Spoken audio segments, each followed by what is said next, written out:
Saviez-vous que plus de 90% des hommes après 50 ans font chaque jour quelque chose qui bloque discrètement la circulation sanguine dans la zone la plus intime? Beaucoup pensent que c'est l'âge. D'autres croient bien que les médicaments sont la seule solution. Mais la vérité est choquante. Dans mon cabinet, je vois chaque jour des hommes dont les tissus ne sont pas trop vieux. Ils ne sont simplement plus correctement irrigués par le sang. Et voici le point crucial. Il suffit souvent d'un seul stimulus précis, de moins de 30 secondes, pour envoyer au corps le signal de rediriger le sang vers ces tissus.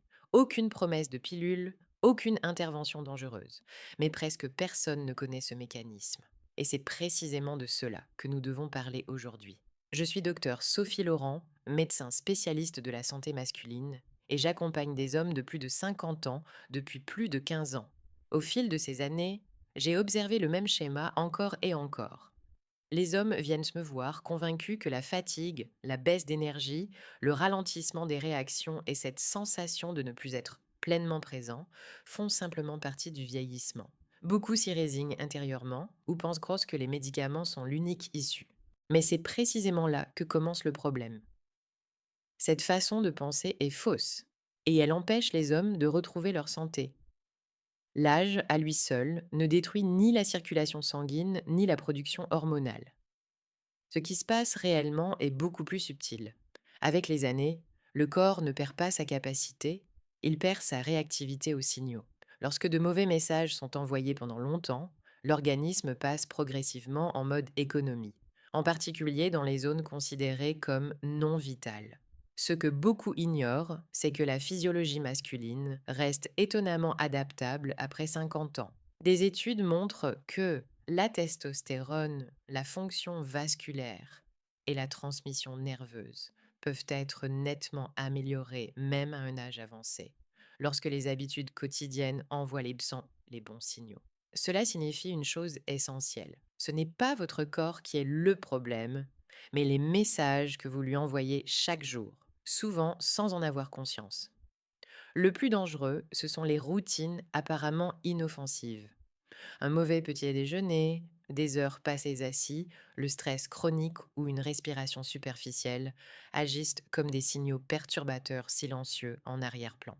Ils bloquent la circulation, affaiblissent les impulsions nerveuses et déséquilibrent le système hormonal. C'est précisément ces facteurs que je souhaite révéler dans la prochaine partie et vous montrer pourquoi ils causent bien plus de dégâts que la plupart des hommes ne l'imaginent. Regardons maintenant la réalité en face et examinons les véritables causes, car le problème n'est presque jamais un manque de masculinité, mais un manque de circulation sanguine, provoqué par de mauvais signaux dans la vie quotidienne. L'une des plus grandes erreurs commence dès le matin. Beaucoup d'hommes consomment du pain blanc, des céréales sucrées ou des jus de fruits industriels, pensant que c'est léger et sain. Mais cette combinaison provoque une forte hausse de l'insuline. Et c'est là que réside le danger. Un taux d'insuline élevé réduit la production de testostérone et resserre simultanément les vaisseaux sanguins. Comment le sang pourrait-il alors circuler librement vers des tissus sensibles? Un autre facteur souvent sous-estimé est le manque de mouvement. Rester assis pendant de longues périodes, en voiture, devant la télévision ou l'ordinateur, bloque le retour veineux dans la région pelvienne. Les muscles se relâchent, les signaux nerveux s'affaiblissent et le corps apprend que cette zone n'est plus prioritaire.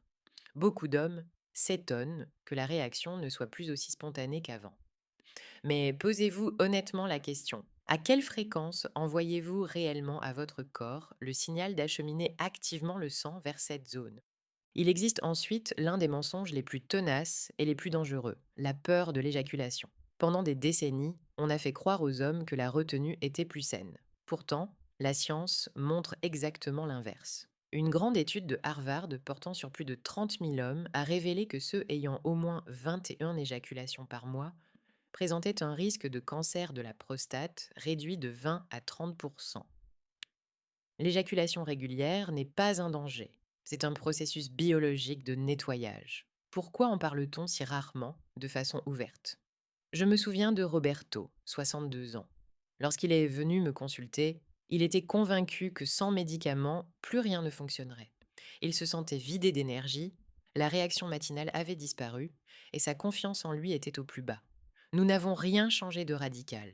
Son petit déjeuner est simplement devenu 2 œufs cuits dans de l'huile d'olive extra vierge au lieu de pâtisserie sucrée. Chaque jour, il marchait 30 minutes à un rythme soutenu. Et je lui ai montré un massage simple de 2 minutes au niveau du périnée, destiné à réactiver les signaux nerveux et la circulation sanguine. Après 4 semaines, il m'a dit: Je me sens à nouveau présent dans mon corps. La vérité est inconfortable, mais libératrice. Ce ne sont pas les médicaments manquants qui affaiblissent les hommes, mais les mauvais signaux quotidiens. Et tant que ces signaux ne sont pas corrigés, même la plus forte hormone reste inefficace. La bonne nouvelle, ces signaux peuvent être modifiés, simplement, naturellement, en toute sécurité. Parlons maintenant des solutions. Pas de programme compliqué ni de promesses risquées, mais des étapes claires et naturelles, capables d'envoyer à votre corps les bons signaux. La première étape commence au petit déjeuner.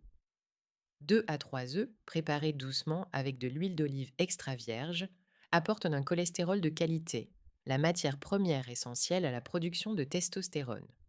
Des études montrent que les hommes consommant suffisamment de bonne graisse présentent des taux hormonaux plus stables et une meilleure fonction vasculaire.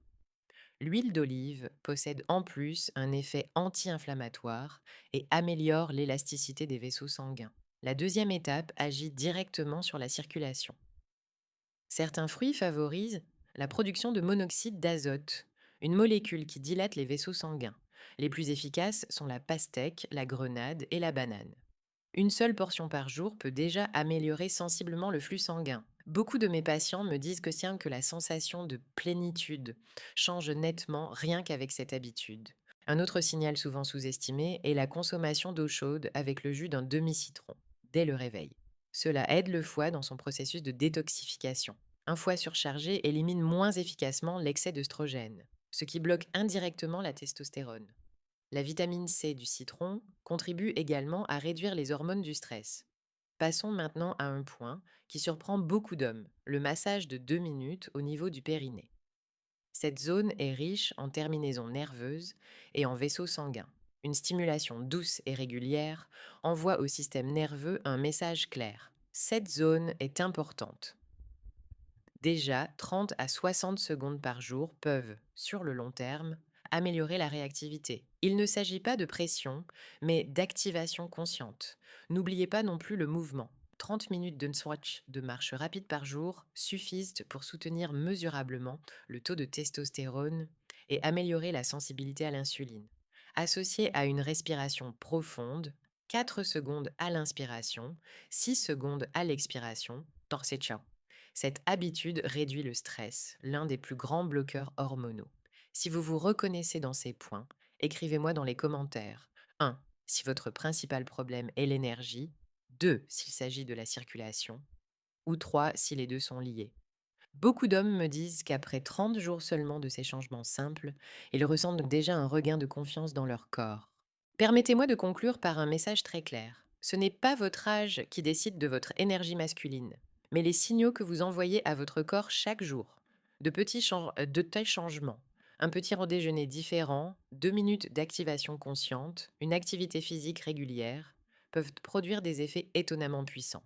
Votre corps n'est pas cassé. Il attend simplement d'être à nouveau correctement stimulé.